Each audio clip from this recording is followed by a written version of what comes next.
लोकसभा का चुनाव हो रहा है। ऐसे में मुजफ्फरपुर जिले में सक्रिय राजनीति की भूमिका निभाने वाले पूर्व मंत्री और कांटी से विधायक रह चुके और साथ में भूमिहार ब्राह्मण सामाजिक फ्रंट के अध्यक्ष इस वक्त हमारे साथ इंजीनियर अजीत कुमार है। चर्चाएं हैं कि आखिर फ्रंट के अध्यक्ष और भाजपा नेता अजीत कुमार दो नामांकनें हुई, वैशाली और मुजफ्फरपुर जो दोनों एक ही जिले में हैं। दोनों नामांकन प्रत्याशी एनडीए के प्रत्याशी नामांकन में नहीं दिखे, लेकिन सबसे बड़ा सवाल है कि इनके फ्रंट का एक मिशन था, यानी कि खासकर कहे तो भूमिहार समाज का एक मिशन था कि जो हमें सम्मान देगा हम उसके साथ देंगे। तो सम्मान की बात तो आप लगातार कर ही रहे थे, लेकिन आपने पार्टी से भी कहे कि सम्मान की बात होनी चाहिए, लेकिन सम्मान की तो नोटिस नहीं ली गई। लेकिन राष्ट्रीय जनता दल ने इसकी नोटिस ली। आपने जो आक्रोश था तो रमा सिंह जो थे, जो पूर्व सांसद है इसी वैशाली के, तो उनको काट करके और आप ही के समाज के लोगों को दिया गया है। तो अब भूमिहार ब्राह्मण सामाजिक फ्रंट का मिशन क्या है? अजीत कुमार चुप बैठे हुए हैं या फिर कोई नोटिस नहीं ले रहा है, या कि फिर भारतीय जनता पार्टी के लिए मुस्तैदी से है? क्या कारण है? देखिए, भारतीय जनता पार्टी में हम जब ज्वाइन किए थे तो मुख्य रूप से आदरणीय प्रधानमंत्री नरेंद्र मोदी, अमित शाह जी के कदमों से प्रभावित होकर मैं भारतीय जनता पार्टी ज्वाइन किया था और लगभग 1.25 साल हो गए लगातार पार्टी के लिए, नेतृत्व के लिए जितना हमसे बन पड़ा हमने काम किया। पार्टी के सामने समाज के लोगों के मनोभाव को देखकर हमने ये जरूर अपील किया था कि इस समाज के लोगों का एनडीए बनाने में बड़ी भागीदारी है, बड़ी बढ़ चढ़ कर हमारे समाज के लोग एनडीए आगे बढ़े, प्रधानमंत्री नरेंद्र मोदी बने, इसके लिए लगातार काम किए हैं और लगातार प्रयासरत हैं लोग। ये बात हमने पार्टी के प्लेटफॉर्म पर कहा था, लेकिन उसमें बहुत सुनवाई नहीं हुई। तो खैर, मैं तो अभी भारतीय जनता पार्टी का कार्यकर्ता हूँ और जहाँ तक नॉमिनेशन में जाने और नहीं जाने का सवाल है, निश्चित रूप से राजभूषण निषाद जी की ओर से और पार्टी की ओर से मुझे सूचना दिया गया था नॉमिनेशन में आने के लिए, लेकिन मैं उस दिन काफ़ी अस्वस्थ हो गया था, जिसके कारण नॉमिनेशन में नहीं जा सका।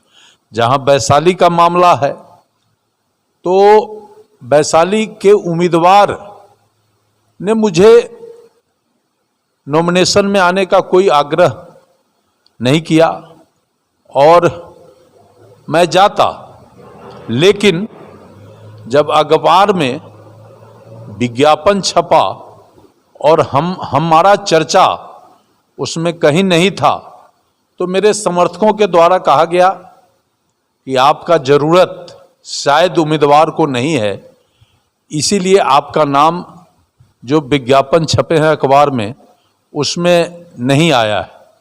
तो मैं इंतज़ार करता रहा कि उम्मीदवार की ओर से मुझे कोई सूचना मिले, लेकिन उम्मीदवार ने सूचना नहीं दिया, इसलिए मैं नहीं गया। तो आज नॉमिनेशन का प्रक्रिया चल रहा है। अब सारे लोगों का नॉमिनेशन हो जाता है, फिर जो उम्मीदवार हमारी आवश्यकता, जहां पार्टी आवश्यकता समझेगी, हम पार्टी के लाइन पर हैं और जहां पार्टी हमको खोजेगी हम काम करेंगे पार्टी के लिए। अजीत कुमार से समर्थन लेने के लिए तो लोग, सारे लोग आ रहे हैं, क्योंकि भूमिहार समाज में, अन्य समाज के साथ आप भूमिहार समाज में एक बड़ा कद रखते हैं, इस खासकर पश्चिम इलाके में, जिले के पश्चिम। देखिए मुजफ्फरपुर ही नहीं, पूरे बिहार में हमारे समाज के जो लोग हैं वो मेरा इज्जत करते हैं। कोई मुद्दा होता है तो सलाह मशवरा करते हैं, ये बात सही है।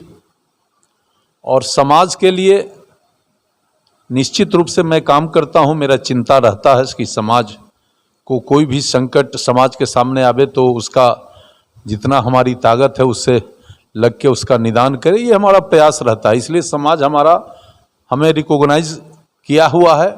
वो अजीत जी, तो हमने देखा जैसे वहाँ आप गए थे, वो पप्पू देव वाले मामले में गए थे, वहाँ पीड़िता का आंसू पोंछने, फिर मुजफ्फरपुर के सुमेरा में गए, हाँ, मोतिहारी में, वैशाली में।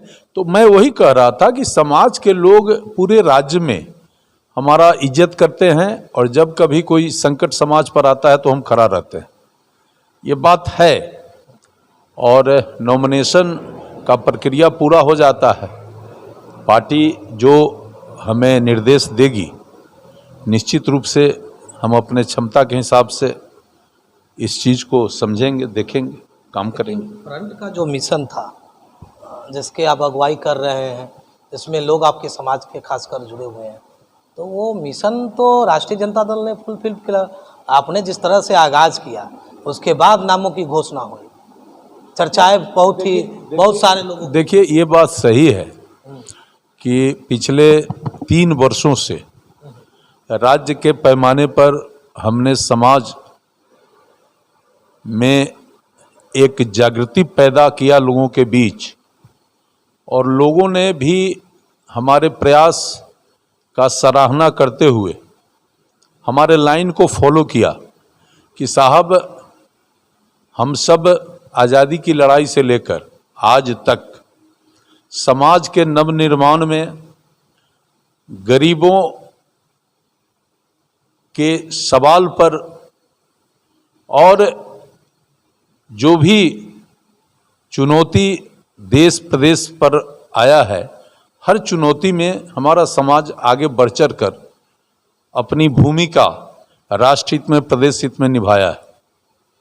तो हमने जरूर कहा था कि जो समाज हर स्तर पर अपने इंटरेस्ट को स्लो करके प्रदेश और राष्ट्र के इंटरेस्ट में काम कर रहा हो, उस समाज को राजनीतिक रूप से सम्मान मिलना चाहिए। मैंने ये कहा था, कुछ दलों के द्वारा जो सजगता आई समाज में, राजनीतिक सजगता, उसको देखते हुए इस समाज का समर्थन लेने के लिए कुछ जगहों पर विभिन्न दलों के द्वारा उम्मीदवार दिया गया है। हमारा तो प्रयास था कि जिस संगठन, जिस गठबंधन को हम लोगों ने ज़्यादा ताकत दिया, एनडीए को, वहाँ हम लोगों को और सम्मान मिले। लेकिन अब किस परिस्थिति में बात नहीं बनी वो मुझे मालूम नहीं है, लेकिन हम तो भारतीय जनता पार्टी के सिपाही हैं, और खासकर आदरणीय प्रधानमंत्री नरेंद्र मोदी के प्रति हमारा भरोसा और विश्वास। तो आज के डेट में हम उसी लाइन पर काम कर रहे हैं।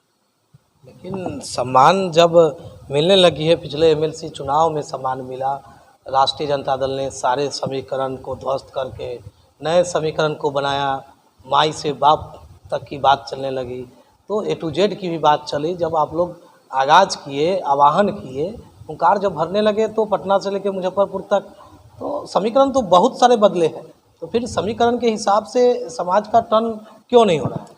देखिए, हमारा समाज जो है ना, वो बुद्धिजीवी समाज कहा जाता है, और ये समाज हर वक्त सकारात्मक दिशा में चलने करने का प्रयास शुरू से इस समाज का रहा है, और समाज को कुछ कहने और बताने की जरूरत नहीं है।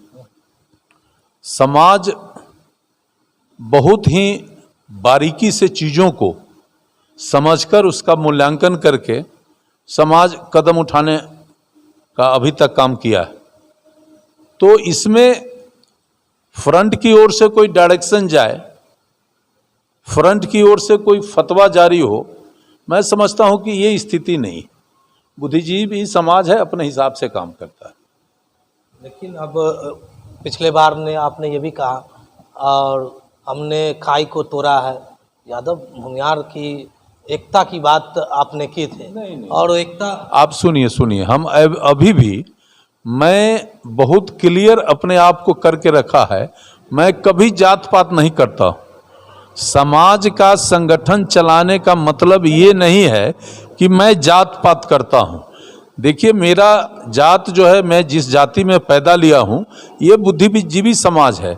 आप आज़ादी की लड़ाई से पहले चलिए, जब यह देश गुलाम था, और आज तक का जो इतिहास 75 बरस का इतिहास है, ये समाज परोपकारी समाज के रूप में काम किया है समाज में। और गरीबों का उत्थान, शिक्षा के क्षेत्र में बड़ी उपलब्धि, स्वास्थ्य के क्षेत्र में बड़ी उपलब्धि, कल कारखाना, गरीबों को बसने के लिए जमीन देना, ये अगर कोई समाज सबसे अधिक किया है तो उसमें हमारे समाज का भूमिका है। आज भी आप अंचल कार्यालय में जाएंगे और वार्षिक पर्चा जो गरीब तबके के लोगों के लिए देने की जब बात होती है तो उसमें नंबर 1 पर भूमिहार समाज होता है। और हमारे जमीन से आज भी गरीबों को वार्षिक पर्चा दिया जाता है, और हमारे खून में, हमारे जीन में है कि हम समाज के सभी वर्गों को साथ लेकर चलें।